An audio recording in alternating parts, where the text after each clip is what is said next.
that music's familiar. I've heard that before from somewhere. Welcome to the show. You're listening to Scott and Shane here on Prepper Talk Radio. Woohoo! We are again excited. On Friday morning. Friday's the best day of the week. And today is especially good because, of course, it's Good Friday. Oh, I've forgotten about that. The office is closed.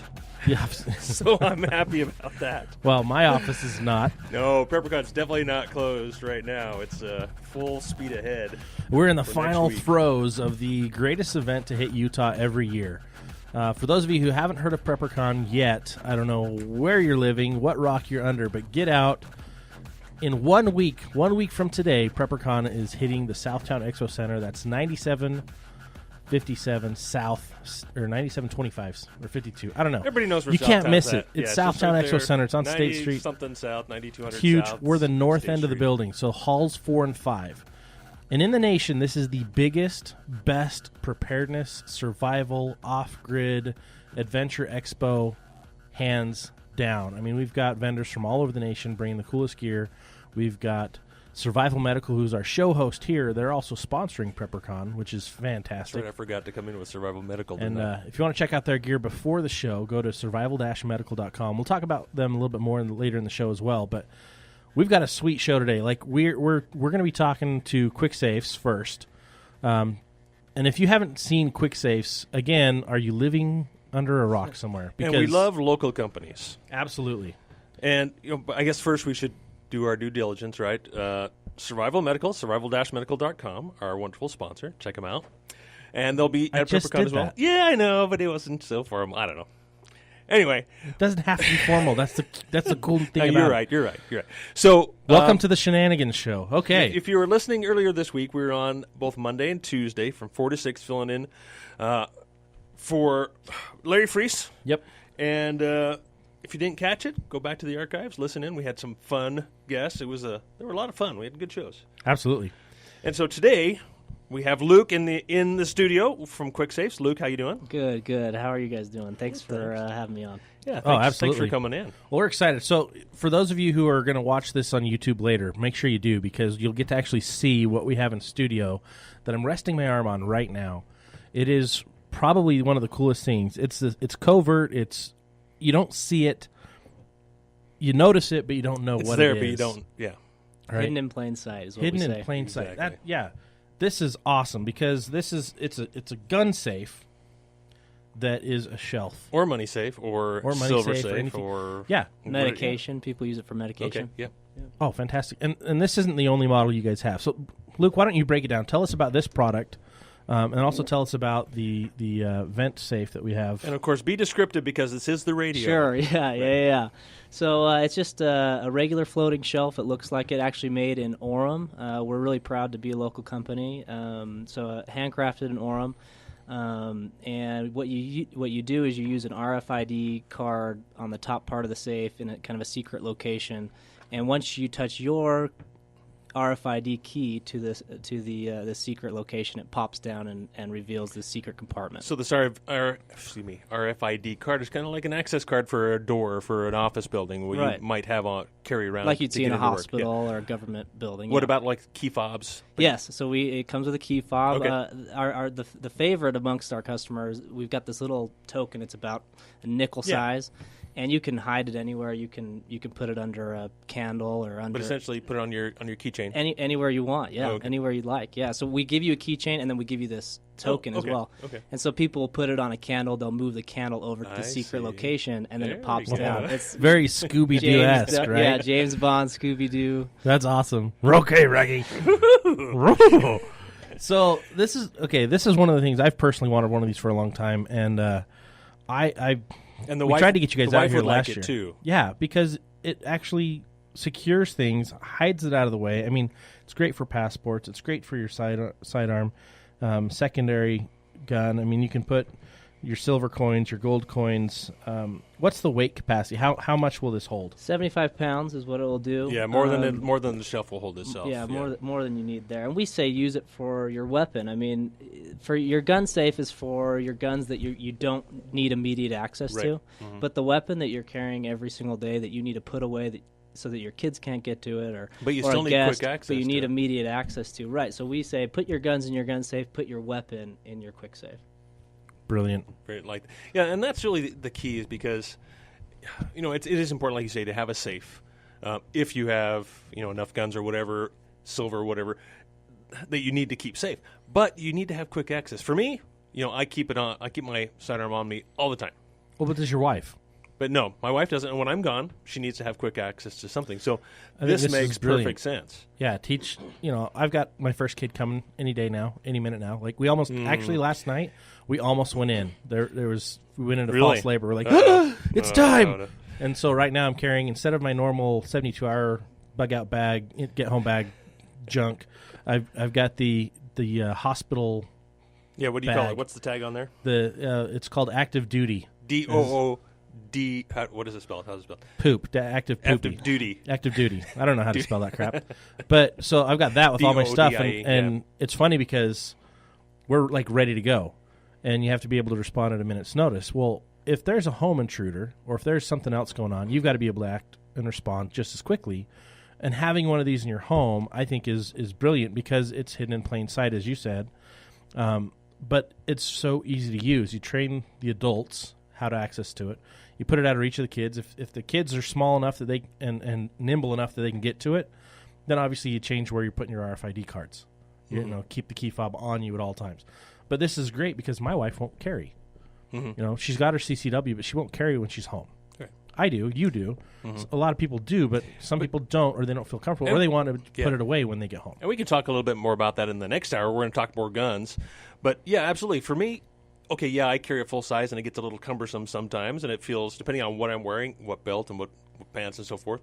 But and sometimes, I just want to take it off. But having it somewhere close like this makes perfect sense. Very nice.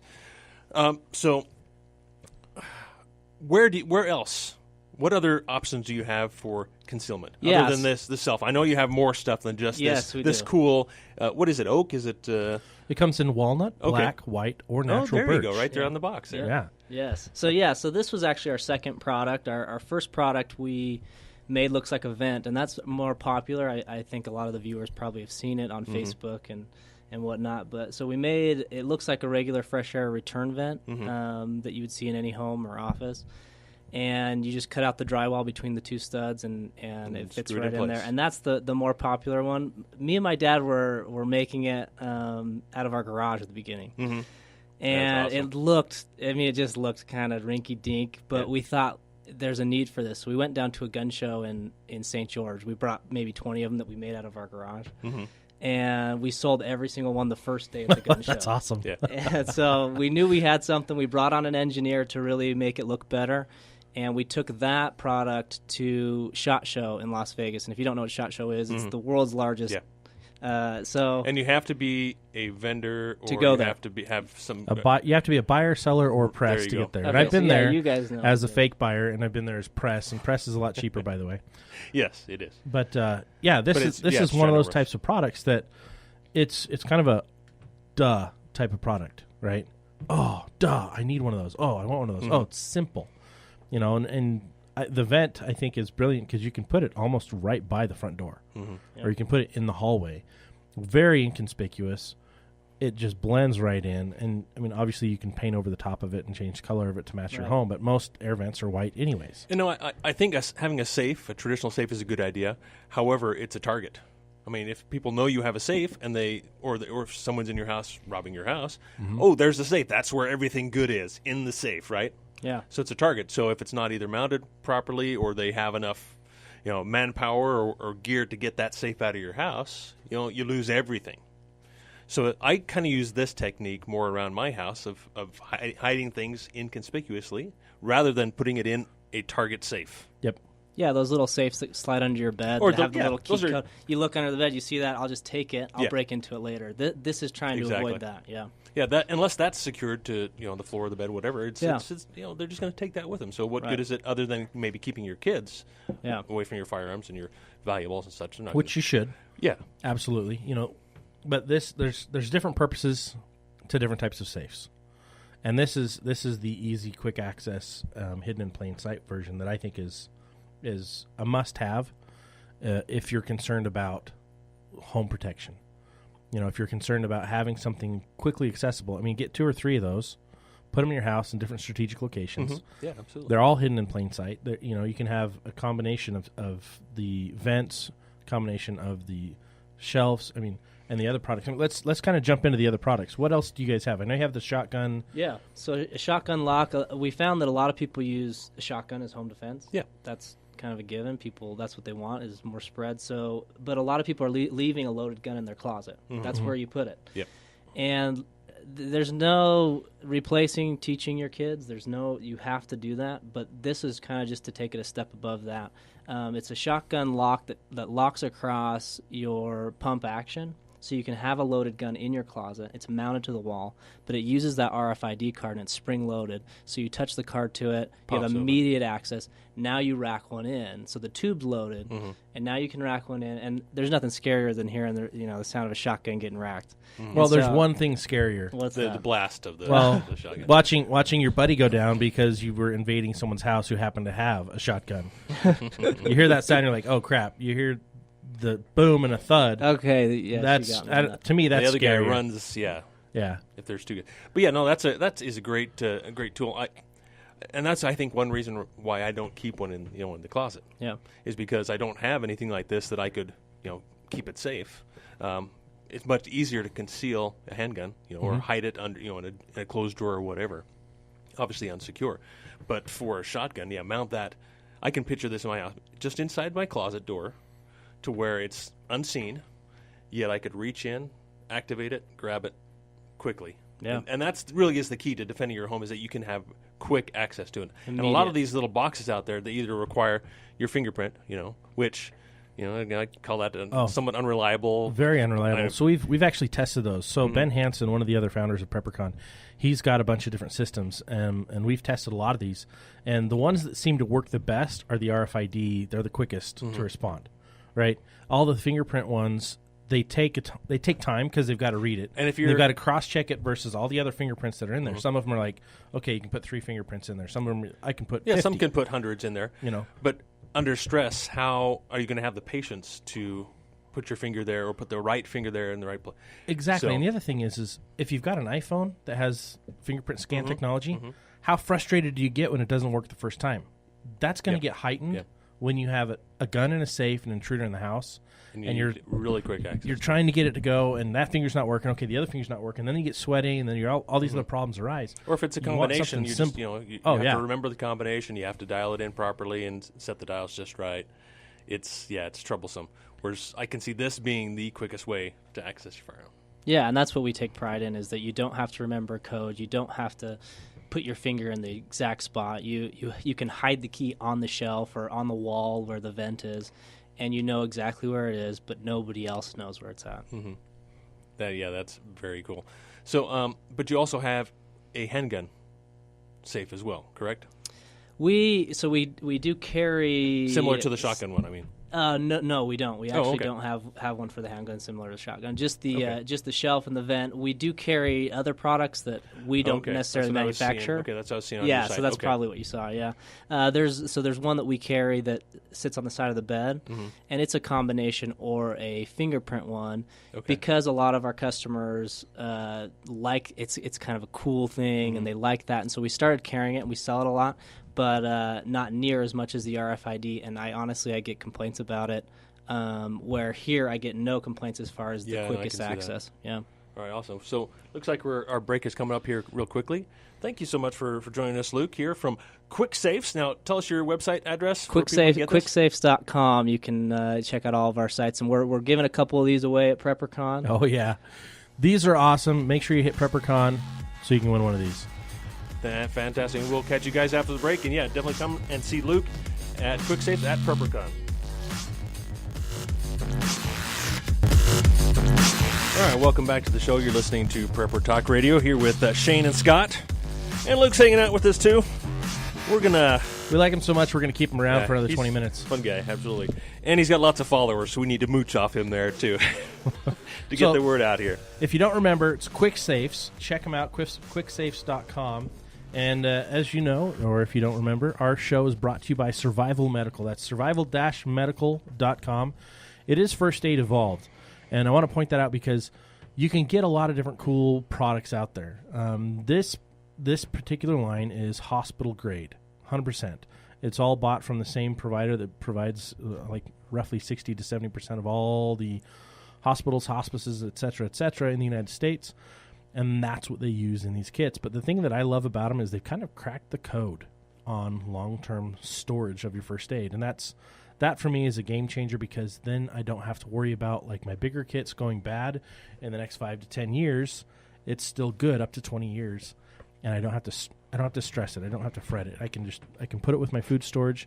I can keep the kits that I use on a daily basis with me, and it's practical, it makes sense, and it's more affordable. It's nice to just check that off the list, you know. There's so many things that, you know, are on my list that I have to prepare for, from food storage to water storage to medical supplies. And literally, because of the shelf life, I don't have to worry about rotating these things. Mm-hmm. I just check off the box. Okay, I've got what I need at this point for my current situation, and I can move on. So, yeah, it's very liberating that way. Absolutely. So, in our next segment, I'm going to just introduce our next segment real quick. Okay. Dr. Patrick Jones is going to be joining us in our final segment here at about 10:42-ish. And we're going to talk about he is the homegrown herbalist. Yep, he's going to talk to us about tinctures, about salves, things that you can do on your own. To bypass spending a ton of money at the doctors. There's so many things in nature that can heal us and can take care of us and balance our lives back out. I mean, that's the beauty of this earth, is it's very everything works together if you allow it to. And we get so caught up in other, you know, mainstream media remedies because they market it down our throats that we kind of forget how to take care of things. And that's why we do PrepperCon, because you can do a lot of things on your own. You don't have to always hire somebody to take care of something for you. And it gives you a sense of fulfillment when you do things yourself. The DIY movement is getting huge. And what's funny about the DIY movement, and those of you who don't know what it is, it's do it yourself. That applies to everything. And 30, 40 years ago, that movement didn't exist because that was how life was. And now we're kind of going back to those skills, and even farther back, 100 years ago, to those skills and trying to make those a daily occurrence again. It's very empowering. Oh, yeah. To know that you can do this kind of stuff for yourself. And for those of you who don't know, Shane is probably one of the best DIY guys I know. He's always fixing something. And if you look in the back of his 4Runner Evader, he's got tools galore. So he can break out of, build. I can't be anywhere without new. my tools. I just feel, I don't want to say I feel handicapped without them. I feel lost without having my tools with me. You're very handy capable with those tools. But I can always come up with tools. I mean, that's one of the things that that we talk with Jeff at ReadyMan. When you talk about prepared guys and DIY guys, I think of Jeff. I mean, he pops to my head. But improvising tools all the time. Improvising in particular. But yeah, I mean, that's one of the skills we should really have another show about is improvising. That's a great topic. Absolutely. Just improvise tools and really, we talk about our bug out bags. And you just can't carry everything with you, and you shouldn't. And you shouldn't. And one of our show, our last hour, filling in for Larry, we talked about 72-hour kits and bags and so forth, and different layers of preparedness, from your EDC, what you carry on your body, to maybe like I have a little business bag I carry around for work, and then I have the vehicle as another layer of carrying stuff, and I have my go bag as another layer, and then the gear stuff I have at home, and then hopefully eventually a nice bug out location, which will become a permanent move to location. Yep.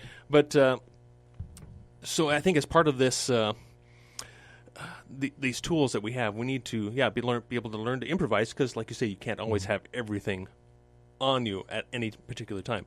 So I think that's a good idea. We need to have. Let's focus on that one of these weeks. Yeah.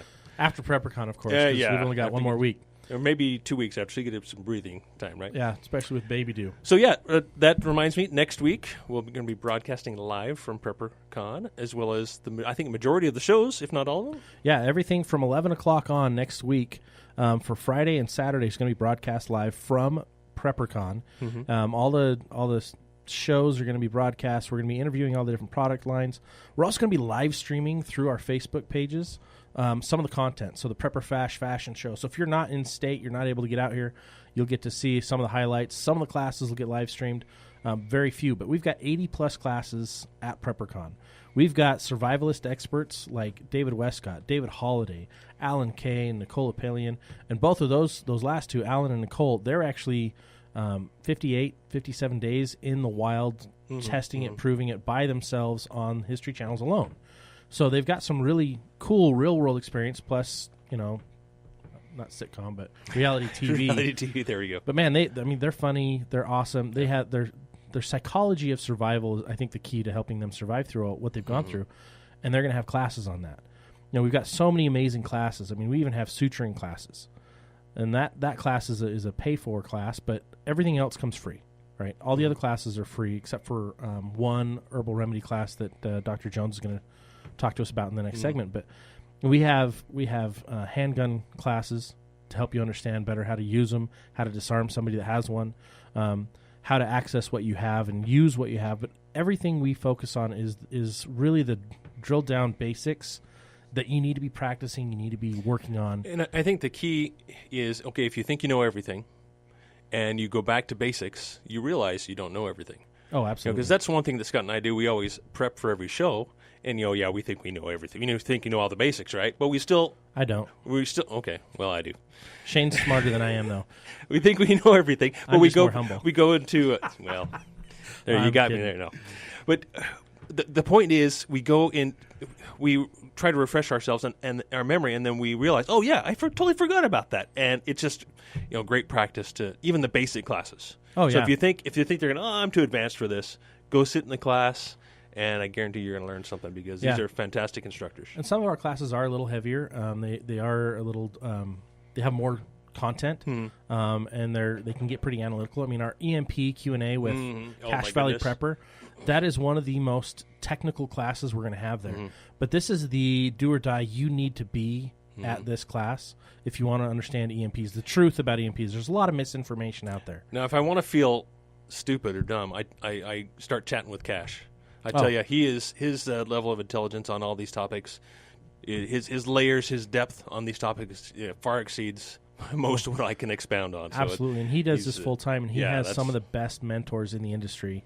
Let alone, he is one of the best mentors in the industry. Yeah, he writes on Survivalpedia and many other blogging sites. So yeah, he is fantastic. So what we wanted to talk about a little bit more today, I guess, is I just wanted to have fun. I mean, it's a fun weekend. Oh, yeah. Personal protection. Let's kind of jump into it. We want to talk guns. We want to talk, personal protection. We want to talk self-defense. And, especially kind of going along with the quick safe, right? And, and concealed carry. And Luke's over here just smiling at us, nodding. He's like, yeah, guys, cool. Finally, I get to talk now. But, we need to here, let's orient this conversation toward Luke, right? Because Luke he's a self-professed not a gun guy, right? Right. Not much of a gun guy. So let's orient this. He's running quick safes. Exactly. So let's do some education. Let's answer some of Luke's questions and see, hopefully these are questions that you listeners have out there. Maybe it's about, I don't own a handgun. What should I choose? What caliber? How do I carry? Yada, yada. Where should we go from there? I mean, how do we make you a gun guy, Luke? Yeah. So maybe I'm a little bit more of a gun guy than I played off. Okay. So I own a few guns. My first question, I just recently started getting into it. When we started building these, I saw a need for it. It was my father's idea. He saw a need for it. He was more of a gun guy than I was. And so my first question was what caliber to get. And so I bought two different ones. I bought a 40, and then I bought a P238 Sig Sauer. Got one of those to carry, yeah. Little 380s. And so I have both these in my house, and I do carry the little one when I feel like I need to do it. Okay. And I have a lot to say on both of those calibers and both of those guns as well. Sure, I'd love to be educated. But maybe I get a little technical, and I know Scott, Shane gets technical, and that's fine, but also Shane gets a little bit disrespectful to people who like to carry smaller guns because of the ease and use of it and the practicality of it. I have my opinion on this. Not and all of us are expecting to go into a gunfight, nor living our life in a way that we want to get into a gunfight like Shane does. You think I want to get into a gunfight? Is that why you think I carry a full size? You act like it when you tell me that my gun is insufficient. I carry a 9mm. Well, let's talk about 7-stack. And single stack, right? Single stack. Ruger, LC9. And it's a great gun. It's easy to conceal. But I also have my M&P 9mm that on occasion I'll carry that concealed as well. On occasion. And on a need-by-need basis. For me, sometimes when I'm showing real estate, Neither of those work well with the outfit that I'm wearing. And so I think about what I'm doing, and I'll wear my SIG P238 Okay. because of its even easy smaller. concealability. Now, I always work first to de-escalate any Hey, situation. you should that see comes Scott's up face. He's so staring that at me. He's don't like, have to feel like a He's moron explaining. with a gun. So the problem that I find in Utah is there's this mindset that if someone pulls out a gun, everyone else is going to pull out a gun and put them down. Well, here's the first problem. Is the other guy that pulled out a gun that you're pulling out a gun to put down, is he pulling out his gun because he sees someone else across the mall who's pulled out a gun? And now are you firing the good guy, the good Samaritan, because you're a moron? 9 times out of 10, the answer is yes, you're a moron. There are so many scenarios out there we could talk about. We could. And but this maybe is the mindset Yes. that I have almost weekly conversations with people that think this is how I'm going to respond. I'm going to pull my gun. Which really all depends. And I'm going to if go you- towards the fire. Whatever your mindset is, it depends on what firearm you choose, right? To choose to Right. carry every day, right? Sure. So I'm looking at, and you know, and like I said, Scott is just staring at me intently. Shane, I'm going to explain my. I know, I understand He your bashes position. me all the time. No, I don't. I know. Every time. I did maybe at carrying a first. little sissy I did a gun little bit again? at first, carrying your little teeny little P238 pistol there. So Scott knows that very well that I carry full size. I carry it all the time, and the reason is that I carry is not because I want to get in a gunfight, Scott. I don't care what you think. I don't want to get in a gunfight. Oh, I know. really don't. But the advantage of a full size. What is the advantage of a full size over a small P238 or a small pocket gun? Like that? Besides the improved ego. Okay, I see where you're going with this, Scott. You're just egging me on, man. You're just really trying to stir me up to this well, one. the easy, simple answer is, depending on the type of full size, is you can have a double stack magazine. Higher right? capacity. Higher capacity. Now, if you're carrying a 1911, no, that doesn't increase anything. Right. And all the statistical reports show that the more rounds you can fire off, Correct. the more likely you are to stop the attacker. Stop So the if you only have 7 and that's why rounds the or 9 FBI and the police primarily choose a 9mm Correct. double stack. Well, they've gone away from 40 and 45. Yep. Back to 9mm for Because ballistics. We won't get into ballistics. More bullets, but hitting your essentially target more rounds. is more effective over size. Yeah, exactly. Of the size of the caliber. So It's shot placement. So going back to the size of the pistol, the advantage in my eyes, and the reason I carry a full size over a subcompact or a compact pistol or pocket pistol, because it's easier to manipulate. I mean, that's really all it comes down to. Yes, longer barrels, more accurate. That's a big part of it. But you can get like the XDS, or there are other models out there which are very slim, kind of pocket guns, but with 3-inch and 4-inch barrels instead of 1.5, 2-inch barrels. So they're more accurate.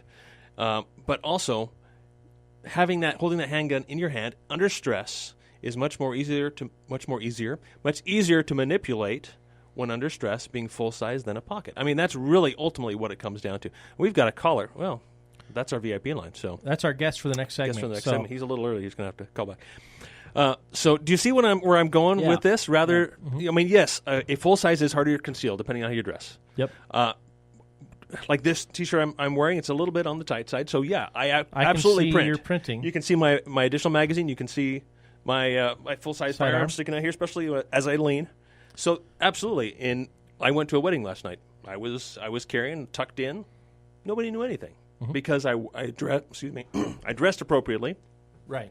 And wearing my full size, and I was the camera guy. I was carrying the video camera around, walking in front of everybody, stooping down, standing up, and no issues. So it really is what you're willing to do to conceal that firearm. I mean, if change your I think way that's of the dress. key is change the way of dress, change where you place it, Absolutely, but also How make sure carry you it. place it somewhere that's easily accessible and that you can practice retrieving it and reholstering Yes, it. Because if you don't practice absolutely. those, there's no point in carrying, right?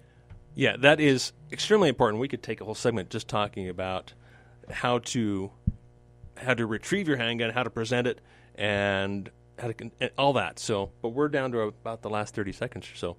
But so, choice of handgun extremely important. I've chosen, the XD. That's my handgun of choice because it fits my hand. So I think that's extremely important. And the smaller handguns just don't fit my hand very well. But there are some out there that are really nice, like the P238. Great quality gun. The Ruger is fantastic. It just comes down to personal choice. And that's where, Scott, I realized when we were first discussing this, a year plus ago, I realized where I was wrong. I'd like to push my will onto everybody else. You need to have a Springfield because they're just awesome and they feel awesome. But they're not perfect for everybody. Scott has a much larger hand than I do, and it just doesn't work for him. That's where you have like the M&P full size. Absolutely. So we'd love to get a discussion, but we're going to have to get off of it. Thanks for listening here to Prepper Talk Radio. Please join us after the break. You're listening to Scott and Shane and our wonderful sponsor, Survival Medical. As I stumble here, survival-medical.com. Check them out and come see them at PrepperCon. Welcome back to the dance party here, the dance party of Prepper Talk Radio, listening to Scott and Shane here on K-Talk. Now, got that too high. We are, I guess, switching over to 1640 a.m. from 6:30, starting Monday. Yeah, I've been hearing other shows announce this. And so it'll be broadcast live on both for a little while? For a little while. And I was looking for a card here to read, but I've heard other guests talking about it, so I guess it's okay to talk about. So awesome. Going from 6:30 a.m. to 16:40 a.m. Should more come power, in a little bit clearer. More power, yeah, for longer distance. Oh, yeah. And kind of sad, though, the 6:30 a.m., poor little channel. That won't confuse people. They're like, what, I have to listen at 6:30 in the morning? AM 6:30. Yeah. It'll be less confusing. Yeah, that's true. Yeah, 16:40 a.m. 16:40. I go off military time. Very few do. But our sponsor, Survival Medical, survival-medical.com. I won't forget them. They're awesome. Check them out. Well, this segment we've got an awesome guest. Let's go ahead and bring him on, and I'll introduce him. So we've got Dr. Patrick Jones joining us from up in Idaho. He runs the Homegrown Herbalist. And Dr. Jones, are you on the line with us? I am. Awesome. Thank you so much for joining us today. We're excited that you're here, and we're also excited that you're going to be at PrepperCon this year again. We're excited to be there. And you're going to be doing a lot of classes. We are. We'll be lecturing in room 400 about managing managing wounds with herbs. Mm-hmm. Oh, and then we'll be doing a workshop each night, one on herbal medicine making and one on herbal wound management again. Awesome. And for those of you who don't know, they're tough topics, but they're easy to learn if you know the right things. So the thing is going to a source that can actually teach you the correct way. And that's why we love Dr. Jones, because there's a lot of people, if you just hop on like YouTube and other stuff, you'll hear a lot of stuff that's a little wrong. Or you might find something that's like right on, spot on, that's perfect. But the problem is you've got to wade through a lot of it to get to the good stuff. And so we endorse Dr. Jones. We think his stuff is awesome. It's because he's been doing this for a long, long time. Can you tell our listeners a little bit about your background, how you got into this, and why this is so important to you? Yeah, absolutely. I'm a practicing veterinarian up here in southern Idaho, Buell, Idaho, and I'm also a clinical herbalist. I've been an herbalist for about 20 years, I guess. And at some point along the journey there, I also completed a program in traditional naturopathy. So I've got those three hats. But being a veterinarian has allowed me to have really remarkable opportunities to use herbal medicine in clinical cases that most herbalists wouldn't have. We treat gangrene and gunshot wounds and rattlesnake bites and, everything, every day, all day, and in the veterinary practice. And so we have, been using these herbal applications, and we've, in the clinical herbalist practice and naturopathy practices, we've extended those things that we've learned in the veterinary arena to our human clients to help them with issues that they're having as well. So we've had a lot of sort of unique opportunities particularly with wound management. That's certainly an emphasis and a specialty in my practice. Well, I think that's and I do all of that with herbs. I do it all with plants you can grow right in your backyard and in your flower beds. That's the idea. I think that's the key that a lot of people miss. When they think of wound management, a lot of people first think, oh, ER doctor, oh, I need to run to the urgent care, or I need traditional medicines. Well, when there is a grid down scenario, or when they're out in the wild, when they're, they need to know what other options there are, and these options are actually better for you. A lot of the things that you go to the doctors for, they'll actually kill the good cells. They'll take away from your body's natural ability to heal while they're trying to heal it with other stuff. Whereas natural remedies just empower the good cells that you're working with to help heal correctly and quickly. So doesn't happen as quick as some of the other options out there, but it happens cleaner and healthier and better for you holistically. Am I right? Absolutely, and the end result is better.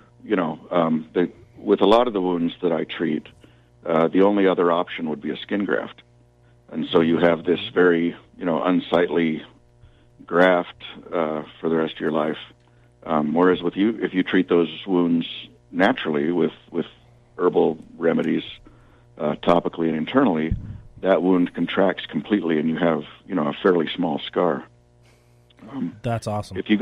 People can go to the website if they'd like. They can go to homegrownherbalist.net and just look at the blog, and there's a number of articles there showing some pretty remarkable wound cases where we had large areas of skin that were lost and ended up with little centimeter-wide scars. Oh, that's amazing. Yeah, I think as preppers, we kind of focus on certain things, and we don't always focus on the herbal, like you say, the herbalist side, the natural remedies side. Well, I'm seeing that more and more, though, especially as people focus on the traditional knowledge base, right? Yeah, because a prepper is a pretty generic term. There's the survivalist side, there's the bushcraft side, and there's the naturalist side, which is kind of the homesteading side, which I think most preppers eventually tend toward that anyway, because we start out in the basics. We start out with the food and the water and the guns and the ammo, and then we really start to learn about what it is to live naturally and in harmony with the earth, I guess you could say, and I guess that's really where herbal remedies come in. Am I wrong there? Yeah, no, I think that's exactly right. And I think, at Homegrown Herbalist, we're all about self-reliance, and whatever your reason for self-reliance is great. But I think being prepared for emergencies is certainly a good reason. But, a lot of people will trade, they want to get off of medications because they don't want to be reliant on pharmaceuticals. Yep. But they'll immediately replace that reliance with a reliance on store-bought herbal supplements, which may or may not be available, Right. And our emphasis is to teach people how to use local plants to solve their problems, because the plants aren't going anywhere, hopefully anyway. I guess if the plants go, we all go. Mm-hmm. Yeah, but, true. Just with the weeds in our backyards and the flowers in our flower beds, we really can do remarkable things.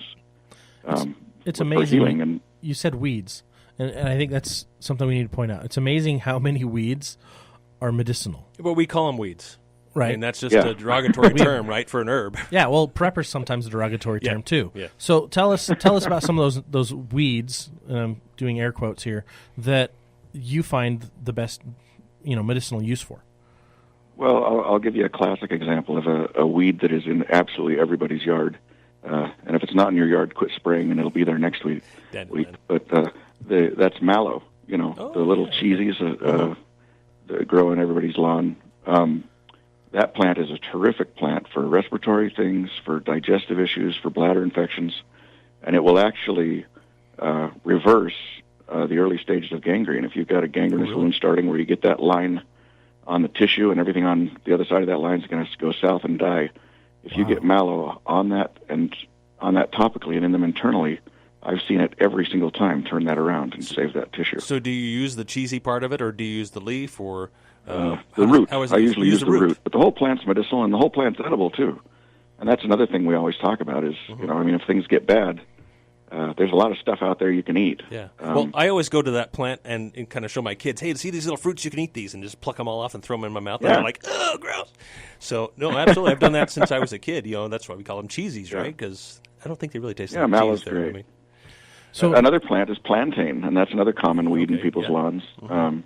Plantain is terrific for pulling venom out of the body.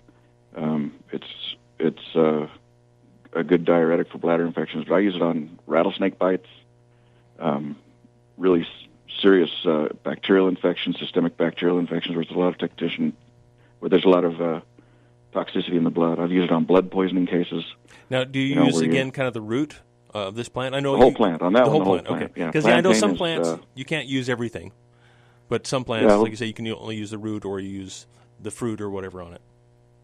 Exactly, and there's some plants at specific parts, and sometimes it's the whole thing. With mallow, it's kind of the whole thing, but the root's the strongest, you know. So do you recommend, like, for internal, like a tincture for external and a tea for internal? Like, how do you break it down, or how do you actually recommend we use these plants? Yeah, and we talk about all those things in class, but I'll tell you, for the most part, if it's internal, it doesn't matter at all how you take it. Okay. You know, it's like it doesn't matter how you get to PrepperCon, if you go on a motorcycle or in a bus or on a helicopter or in your car. So as long as you get there, you get there. You make a salad out of the mallow, the plantain, and exactly. And the you can eat the plant. We get kind of obsessed as herbalists about making something different, you know, mm-hmm. and we forget that the plant is the medicine. You don't have to make a tincture or a tea. You can just eat the dang thing, and it'll work great. And you don't have to dry it out and grind it up and put it in a capsule or anything like that. Yeah, you can put it in a capsule, you can make a tea, you can make a tincture, and we'll teach you how to do all that stuff down at the fair. Awesome. But the plant's the medicine, you know, and we don't ever want people to lose sight of that. Well, I think that's where we've lost sight, most of us, right? Mm-hmm. You know, and it's funny because I have certain parts of my family that are absolutely against going to the doctor for any reason under the sun. And, like, they could be decapitated, and if they were still able to talk, they'd be like, don't take me to the hospital. I don't want it.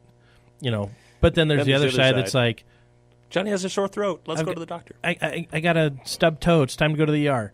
You know, and I think the funny thing is most of the stuff that we face, there's something in nature nearby and around us that can help solve the problem that we're facing. Now, obviously, if you've got a fractured bone, let's get it set.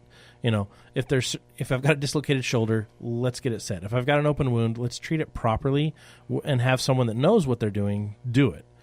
And I think this is one of the skill sets as prepared people that we miss big time. Mm-hmm. And that's why I'm so glad that you're going to be at PrepperCon, because you have the classes. You're doing the instructionals all day long, but you've got the classes so people can actually get hands-on experience, learning from someone who knows what they're doing, and learning how to do it for themselves so that you're better equipped when you have to be and when you need to be. Because there's nothing more liberating and nothing that gives you greater peace than a sense of being able to do it yourself and to know how to take care of a bad situation when it arises. Yeah, and that's exactly right. And being able to take care of it yourself is the key. And honestly, if that's what we're all about at Homegrown Herbalist, is helping people get that level of ability. We have a school where you can do a full-blown clinical herbalist program. Oh, wow. But you know, even if you just do a little, I mean, if a person knew 10 plants, I contend that if a person really knew 10 plants, they could do an enormous amount of good. That's a great idea. So do you have an actual, like a 10-plant workshop that you do up there? We'll talk about those plants. Yeah, we'll talk about 10 plants you can use. And I'll be, in addition to the main floor, or I guess I'm in room 400, but in addition to the regular lecture and the workshops, I'll be in my booth lecturing all day.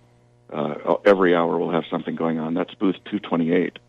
So we'll cover a variety of topics. I rented several booths, and we're going to set up a little mini lecture hall there. And very nice. Because I just really think that, you know, getting people educated is the key to all of this. And I think that's why we're going to PrepperCon. Well, what's funny is that's why we do PrepperCon. You know, the inspiration behind PrepperCon almost 4 years ago was people need to see that this is cool. And people need to is see cool, that this is something I can do for myself and not be reliant on other people. And we're trying to revitalize that in the culture that everyone thinks I need to work on the on-demand life. And the reality is going back to the basics is key for happiness and key for survival. And you know, the gear is cool. I love I'm a gearhead. But the knowledge that you gain there, really, for the cost of your admission, is far more valuable, and that's really, I think most of a good portion of the people that come to PrepperCon realize that, and they love the classes. Absolutely. All right, cool. We're in our last 30 seconds or so here. Is anything else you'd like to share with our listeners before we run out of time? Well, I'll tell you, we're just excited to be going down to PrepperCon. We'll be in booth 228, homegrownherbalist.net. But, you know, if you want to learn some very simple plants and some very simple things you can do to change your life, swing by and see us, booth 228, and we'll poke some herbs into your brain that might save your life someday. Looking forward to it. Thank you, Dr. Jones, for joining us. Thank you for listening to Prepper Talk Radio, and thanks to our sponsor, Survival Medical, survival-medical.com. See you guys next week at the show.